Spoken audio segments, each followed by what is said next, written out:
आज आपण सॉफ्टवेअर इंजिनिअरिंगबद्दल बोलणार आहोत, म्हणजे डिजिटल गोष्टी बनवण्याची एक खास पद्धत.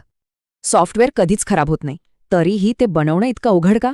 याचं उत्तर त्याच्या स्वभावातच आहे. हार्डवेअर बनवलं जातं तर सॉफ्टवेअर डिझाईन आणि डेव्हलप केलं जातं, म्हणूनच त्याची गुणवत्ता डिझाईनवर अवलंबून असते. ह्याच गुंतागुंतीला सांभाळण्यासाठी सॉफ्टवेअर इंजिनिअरिंगची गरज पडली. ही एक शिस्तबद्ध पद्धत आहे. याला आपण काही स्तरांमध्ये समजू शकतो. प्रत्येक थर आधीच्या थरावर आधारलेला असतो. सर्वात महत्त्वाचा आणि पहिला थर म्हणजे गुणवत्ता.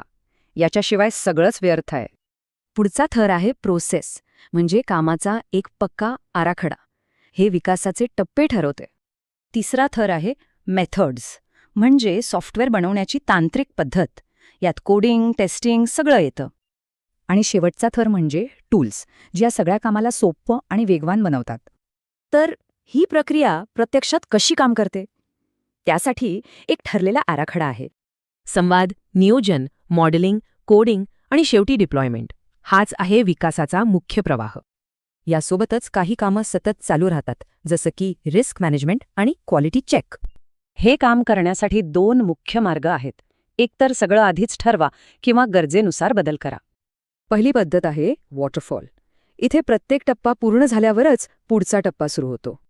दुसरी पद्धत आहे ॲजाईल, जी जास्त लवचिक आहे. इथे बदलांना स्वीकारलं जातं. वॉटरफॉलमध्ये आधी प्लॅन, तर ॲजाईलमध्ये गरजेनुसार बदल. हाच यातला मुख्य फरक आहे. अजाईल म्हणतं व्यक्ती आणि त्यांच्यातला संवाद हा प्रक्रियेपेक्षा जास्त महत्त्वाचा आहे. खूप सारं डॉक्युमेंटेशन करण्यापेक्षा प्रत्यक्ष काम करणारं सॉफ्टवेअर बनवण्यावर भर दिला जातो.